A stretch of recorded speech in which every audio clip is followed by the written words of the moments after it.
Speed में ये विधायक गुवाहाटी पहुंच रहे हैं। इस स्पीड से मातोश्री में लग रहा है कि सिर्फ परिवार बचेगा, ठाकरे परिवार। अमन जी नमस्कार। नमस्कार। परसों आपके डिबेट पर मैं था और आप उस समय सरकार गिरा रहे थे आंकड़े दिखाकर। मैंने बड़े ही चैलेंज के साथ, बड़े कॉन्फिडेंस के साथ कहा था कि सरकार नहीं गिरेगी, चाहे कोई कितनी भी कोशिश कर ले। परसों का दिन बीता, कल का दिन बीता, आज का भी दिन बीत गया, रात भी बीतेगी। सर मैंने सरकार नहीं, देखिए ऐसा होता है कि मैंने कहा था मेक ओवर या टेक ओवर। नहीं, एक मैंने कहा था नहीं, आप मेरे मुंह में शब्द मत डालिए। मैंने बोला था, सुनिए, नहीं आप सुनिए, मैंने कहा था शिवसेना का मेक ओवर, उससे मैं आपको मुक्त करता हूं। टेक ओवर, उससे मैं आपको, हाँ मैंने ये कहा था, या तो मेक ओवर होगा, उससे मैं आपको मुक्त करता हूं। हाँ फिर ले, इतनी जल्दी आप हार मान जाते, फिर झूठ क्यों बोलते हैं आप? उससे मैं इन्हीं चक्कर में शिंदे जी छोड़ गए, झूठ बोलते हैं। झूठ नहीं बोला मैंने। आप आंकड़ों को परसों से दिखा के भ्रमित कर रहे हैं लोगों को, और ये भ्रमित करना बंद करिए, क्योंकि उनके पास आंकड़े नहीं हैं। अगर 37 का आंकड़ा किसी के पास होता है तो इतना विलंब नहीं होता है। गवर्नर का पता सबको पता होता है। आदमी गवर्नर के पास जाता है और सरकार अल्पमत में आई ये कह के फ्लोर टेस्ट पे लाता है। तस्वीर दिखाऊं? दिखाइए, चलिए दिखाइए भाई, तस्वीर चैलेंज करता हूं आपको चैलेंज करता हूं मैं। तस्वीर दिखाइए, चैलेंज दिखाइए। अच्छा दिखा दीजिए भाई, तस्वीर दिखा दीजिए आनंद जी को, जिनमें नंबर्स हैं 1 2 3 4 5 6 ऐसे करके दिखाइए। ये उस 42 में अगर 37 खाली शिवसेना के होंगे, मैं अभी उठ जाऊंगा। नहीं, वो ये दावा है शिंदे जी का, अगर 37 खाली शिवसेना से होंगे। नहीं, ये दावा है 37 से ज्यादा है, 37 से ज्यादा है। गलत दावा, गलत दावा, झूठ दावा, झूठ है ये। टोटल देखिए कितने हो गए, 1 2 3 4 5 6 7 8 9 10 11 12 14 15, देखिए 30 38 40 42 42 आनंद जी, 42। उस 42 में 7 निर्दलीय हैं, 7 निर्दलीय हैं। अच्छा 35, चलिए 35 पर चुनाव तो नहीं 35 टूटेंगे, सरकार बचेगी। 35 है 35 पर कभी भी जो एंटी इसका कानून है डिफेक्शन लॉ का, वो उसमें हार जाएंगे। आनंद जी माफ करिएगा, लेकिन मुझे लग रहा है आपने उद्धव ठाकरे जी का फेसबुक लाइव नहीं देखा। उद्धव ठाकरे ने कहा मैं कुर्सी छोड़ देता हूं, आ जाओ। आज संजय राउत ने कहा कि मैं कांग्रेस एनसीपी को छोड़ देता हूं, आ जाओ। सरकारी बंगला छोड़ दिया, आ जाओ। सब सरेंडर मोड चल रहा है। आप कह रहे नहीं ऐसा नहीं है, या तो संजय राउत जी को नहीं पता या आपको ज्यादा पता है, मुझे लग रहा है, या उद्धव जी को नहीं पता, आपको ज्यादा पता है। ऐसा है, सुनिए, ऐसा है, हम ऐसा है कि हम जो भी कह रहे हैं या कर रहे हैं, वो एक पहल कर रहे हैं कि हमारा घर न टूटे, अभी भी बातचीत से हल हो जाए। क्योंकि एकनाथ शिंदे जी छोटे भाई समान है उद्धव जी के, कैबिनेट मंत्री हैं, सेकंड नंबर के नेता हैं। अच्छा, बातचीत हमारी लास्ट तक चलेगी। लेकिन कोई ये कह दे कि सरकार गिरा दूंगा, आंकड़े हमारे पास हैं, ये सब बेबुनियाद निराधार हैं। ये सब देखिए सूत्र जो होते हैं ना, उनका कोई चेहरा नहीं होता, वो सब एक लिखी लिखाई बात है, छुपी छुपाई बात है, कोई कुछ भी कह दिया। चेहरे हैं प्रभु, क्या हो गया? आंखें खोलिए, चेहरे दिख रहे हैं। तो करिए दावा पे प्रोटेस्ट। उद्धव ठाकरे जी कह रहे हैं कि मैं कुर्सी छोड़ देता हूं। अगर नंबर्स नहीं होते तो उद्धव ठाकरे क्यों कहते मैं कुर्सी छोड़ देता हूं? करिए दावा। उद्धव ठाकरे ने कहा मैं कुर्सी छोड़ दूंगा। संजय राउत ने कहा हम कांग्रेस एनसीपी को छोड़ देंगे। सरकारी बंगला छोड़ दिया। वो पूछ रहे हिंदुत्व क्यों छोड़ा? हिंदुत्व नहीं छोड़ते तो ये सब छोड़ने की जरूरत नहीं पड़ती। अमन जी,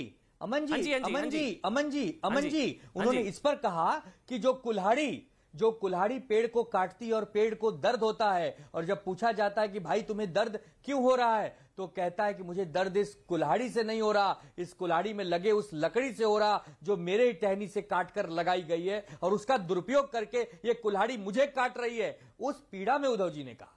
अभी कितने बच्चे हैं फाइनली? कितने हैं 55 में से? कितने बच्चे हैं? मैं आगे बढ़ जाऊंगा फिर। कितने बच्चे हैं?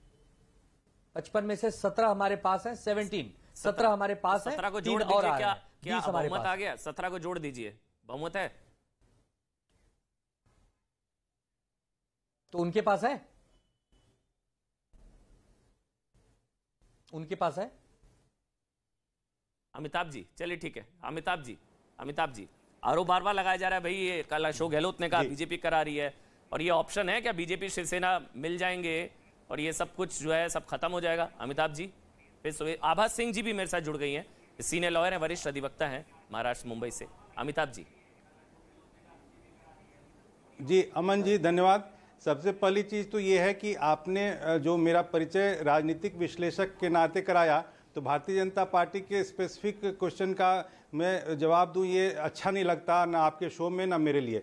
और मैं यहाँ आया हूँ वैसे भी सुप्रीम कोर्ट के एक अधिवक्ता के नाते, क्योंकि मुझे कहा गया था कि इसका लीगो टेक्निकल पक्ष बताइए आप, लेकिन जब आप कह रहे हैं आपका मैं सम्मान करता हूं, मैं अपना पक्ष रखने की कोशिश करूंगा। देखिए अभी की जो वस्तु स्थिति है इसमें मैं अभी शिवसेना के जो प्रवक्ता हैं उनकी बात सुन रहा था कि वो जा क्यों नहीं रहे हैं। इसके दो विषय हैं जो मैं समझ रहा हूं कि जब ऐसी स्थिति आती है तो उसमें संविधान थोड़ा साइलेंट है, शांत है, उसमें बहुमत की बात करता है, और उसके बाद जो अगला ऐसे जब सदन नहीं चल रहा हो तो सारा ओनस जो होता है, सारी जिम्मेवारी होती है वो राज्यपाल की होती है। राज्यपाल अभी अस्वस्थ हैं, राज्यपाल की अस्वस्थता के कारण, और वो चूंकि कहा जाता है चाइनीज फ्लू से पीड़ित हैं, यानी कि जो कोविड कहा जाता है उसको, तो इसकी वजह से शायद वो इंतजार कर रहे हैं कि वो सक्रिय हो जाएं उसके बाद ये जाएं, क्योंकि अभी बीच में जाने का कोई तात्पर्य नहीं है, हाउस नहीं चल रहा है।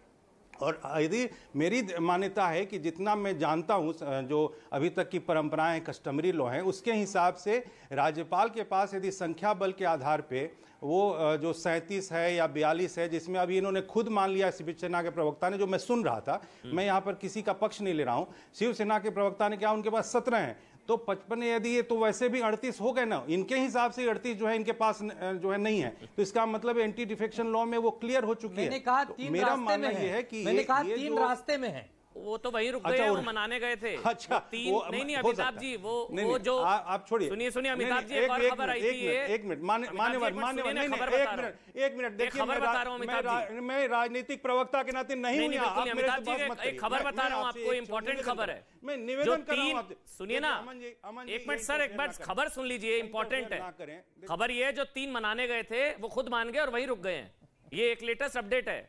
वो मनाने गए थे उन विधायकों को कि वापस आ जाओ, वो खुद ही वहीं रुक गए हैं। ये शायद अभी आनंद जी तक नहीं पहुंची। तो वो हो सकता है, ये भी हो सकता है, मान लिया हो सकता है, वो हो सकता है वहां आपके आतंक से पीड़ित होकर बहाना बना के गए हो कि मनाने जा रहे हैं, जाने दो, कुछ भी हो सकता है। देखिए कोई भी ऐसी विकल्प ऐसी स्थिति में संभव है। अब वहां से छूटना था उनको किसी कारण से, तो छूट के गए। अब संभव है क्या कि 3 लोग मनाने जाएंगे किसी को, वो बच्चे हैं क्या कि उनको मनाने जाएंगे और वहीं रुक जाएंगे? हो सकता है वो भयग्रस्त हो मुंबई में और कि किसी बहाने निकले तो भाई चलो हम मनाने जा रहे हैं, हमको जाने दो, ये भी एक हो सकता है। मैं ये नहीं कर रहा हूं कि यही वास्तविकता होगी। मेरा कहना है कि आपके पास यदि मात्र 17 हैं तो इसका मतलब है कि जो डिफेक्टेड ग्रुप है या जो मेन ग्रुप है शिंदे जी का, वो अभी मेन शिवसेना के रोल में है, और अब राज्यपाल जी महोदय के पास ये पूरी की पूरी शक्ति निहित है कि वो अब क्या तय करें। और इसके हिसाब से मुझे लगता है कि जब राज्यपाल जी या तो स्वस्थ हों या राज्यपाल जी राष्ट्रपति महोदय को एक ये भेजें, वो करें, निवेदन करें कि मैं स्वस्थ हूं तो किसी को यहाँ कार्यपालक राज्यपाल नियुक्त किया जाए, ये भी एक प्रावधान है। अच्छा, वैसे नाम भी बता देता हूं मैं, मेरे पास तो नाम भी है, घटनाएं बढ़ रही, नाम है रविंद्र फाटक। आनंद जी वो जो मनाने गए थे ना, रविंद्र फाटक, वो भी वहीं रुक गए हैं। वो मनाने गए थे, वो खुद मान गए और वहीं रुक गए। रविंद्र फाटक जी को आप जानते हैं? रविंद्र फाटक जी को ये बताइए, अगर मेरी खबर गलत निकलेगा तो बताइएगा भाई, अगर मेरी खबर गलत निकले तो बताइएगा। जो मनाने गए थे वो खुद मान गए, वहीं रुक गए। बहरहाल रविंद्र फाटक जी को मुझे ये नहीं समझ में आ रहा, उद्धव ठाकरे सरेंडर मोड में, संजय राउत सरेंडर मोड में है, आप कह रहे नहीं मैं नहीं करूंगा सरेंडर। बिल्कुल, अभी आपका कुछ नहीं पता, ये ओपन एंड शट केस है, ये ओपन एंड शट केस है। Aman ji, open shut case है ये। मुझे लगता है कि it is a matter of few moments. Sohail सेठ के पास जा रहा हूं, फ्यू मोमेंट्स राज्यपाल के अवेलेबल होते ही, चाहे अमन जी, चलिए बोलिए आनंद जी, आनंद जी, फिर मैं सोहेल सेठ जा रहा हूं, 30 सेकंड बोलिए। आप रविंद्र पाठक जी को नहीं जानते हैं, आप रविंद्र पाठक जी को नहीं जानते, आपको नाम ही नहीं पता है देता हूं सर। कौन गए, किन बात कर रहा हूं मैं, कौन से विधायक का नाम बताइए? रविंद्र फाटक। हाँ, रविंद्र फाटक जी को आप जानते हैं? नहीं, अगर मेरी खबर गलत निकली है तो बताइएगा। जानते तो आप थे ना, 37 को छोड़ के चले गए। वो विधान परिषद के सदस्य हैं जी। वो उद्धव ठाकरे जी के विश्वस्त हैं, एकनाथ शिंदे जी के मित्र हैं। हो सकता है कि हमारी कोई सूचना लेकर गए हो। आप कैसे कह सकते हैं कि वहां चले गए? हो सकता है कि हमारी कोई बात कहने गए हो। आनंद जी, मुझे एक चीज नहीं समझ आ रही। हाँ, तो इसीलिए गए हैं ना, सीएम सरेंडर, मेरी बात सुन लीजिए ना, इसीलिए गुवाहाटी गए हैं। आनंद जी, सम्मान पूर्वक आनंद जी, जो उद्धव ठाकरे सरेंडर मोड में है, वो कह रहे हैं मैं इस्तीफा दे दूंगा, आ जाओ भाई। जो आपके संजय राउत कह रहे हैं हम कांग्रेस एनसीपी को छोड़ देंगे, आ जाओ भाई। सरकारी घर छोड़ देंगे, आ जाओ भाई। छोड़ दिया। वो आप कह रहे हैं नहीं, आप जिद नहीं छोड़ेंगे। उनको कम पता है क्या आपसे? मुझे लग रहा है उद्धव जी को आपसे ज्यादा पता होगा। संजय राउत जी को आपसे ज्यादा पता होगा कि कितने हैं कितने अमन नहीं जी, है। ऐसा आप है, यहाँ ठान अमन के जी, बैठे नहीं ऐसा कुछ है, नहीं है, अमन जी, कोई ऐसा खतरा है। नहीं है। खतरा अमन नहीं जी, होता तो क्यों अमन बंक जी, की बात करते, अमन खतरा जी, नहीं होता तो क्यों अमन कुर्सी जी, छोड़ने की बात करते, अमन जी, खतरा नहीं होता अमन तो जी, क्यों अमन जी। सरकारी घर छोड़ते, खतरा नहीं, खतरा तो है ना सर, मानिए ना, उसमें क्या बुराई एक है। तरफा आउटगोइंग राजनीति, है, एक तरफा इनकमिंग नहीं है। हाँ एक मिनट आ रहा हूँ, आऊंगा सर। आउटगोइंग शुरुआत में आपकी हो गई थी। मैं एक मिनट, मैं सुहेल सेठ जी के पास जा रहा हूँ। आनंद जी एक मिनट मुझे दीजिए, थोड़ा सा समय दीजिए। आबा सिंह का भी कमेंट लेना, बड़ा पैनल है। सुहेल सेठ, आपको जो ये चीजें नजर आ रही हैं पूरी महाराष्ट्र में, जो चीजें देखने को मिल रही हैं, आपको लग रहा है ये सरकार खतरे में है या पार्टी कहीं ना कहीं खतरे में है? 55 में से अगर 46 का दावा है तो सरकार से ज्यादा पार्टी भी खतरे में।